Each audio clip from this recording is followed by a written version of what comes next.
Interesting. She got amazed again while her turn was approaching. It's not necessary to say, she realized. It's not necessary to say. She knew that if she forgot the beginning, she wouldn't be able to drop it by heart. However, that words opened the door to the peace of mind. It's not necessary to say, she repeated beating time to her nervous foot. It's going to be your turn, one of the petty voices that went with her said in low. Would you know what to say? Viviana looked at him out of the corner of her eye. She took a deep breath and closed her eyes to hold back him to shout "At a fine time you get worried." But she didn't. Neither it was the moment, and it would be a waste of time. The secretary was paying attention to the man talking, one of the government, with coldness. "Do you know who is that?" she asked, making a face to Vigo. "No," the secretary put an end. The speaker seemed to lead his words to a "thank you very much for your attention." But after a short break, he got his breath back and returned to the speech. "But didn't they say it when the meeting started?" Viviana insisted.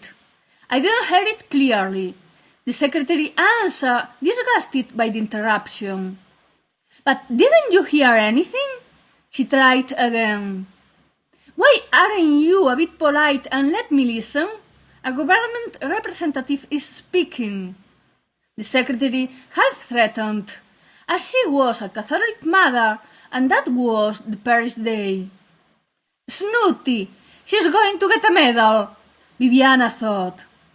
Vigo was listening the speech, looking down, and the head turned, positioning his ear to the one speaking. "He has green eyes, I'm almost sure," she rambled. "Brown hair with volume controlled by a precise haircut, right size shirt, ironed, out of the trousers. The trousers, jeans. She couldn't see his feet, but if it kept the same, they would be the right ones. They had to be green. She liked green-eyed men. It either was a successful parameter for her, but she liked them. "It's going to be your turn already," the petty boss said nervously. "Do you have notes or anything?" Viviana looked at him again, this time waking up from the analysis. Yes, sure she had notes. There were they over the table, in front of her from the beginning. She had made just little writings at the margins, a pair of interesting details about the new supply, some details that didn't match, some name to investigate, a flower, a sun half covered by a cloud, and an attempt of a sketch of Vigo. Drawing wasn't her thing. "Thank you very much for the pleasant words. The government support in a crucial moment for the company like this encourage us to think we are in the right way." The president of the company hurried up to catch the turn again. "Well, it seems still don't," the petty boss muttered next to Viviana. She didn't mind. There were cuter things to worry about. For a moment she averted her eyes from the looking down Vigo and saw the official trade union representative staring at her, scratching his goatee with a censor look.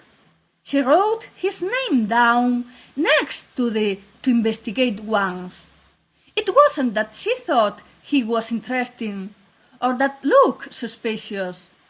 She plenty knew what it meant.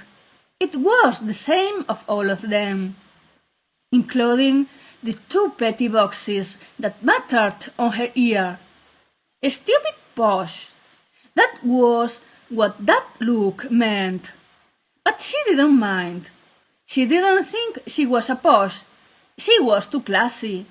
And by no means she was stupid. Maybe she was ready to take some extra help than the rest. Maybe she knew some people more. But it didn't help too much. She felt sorry for herself with this enchantment. "Excuse me?"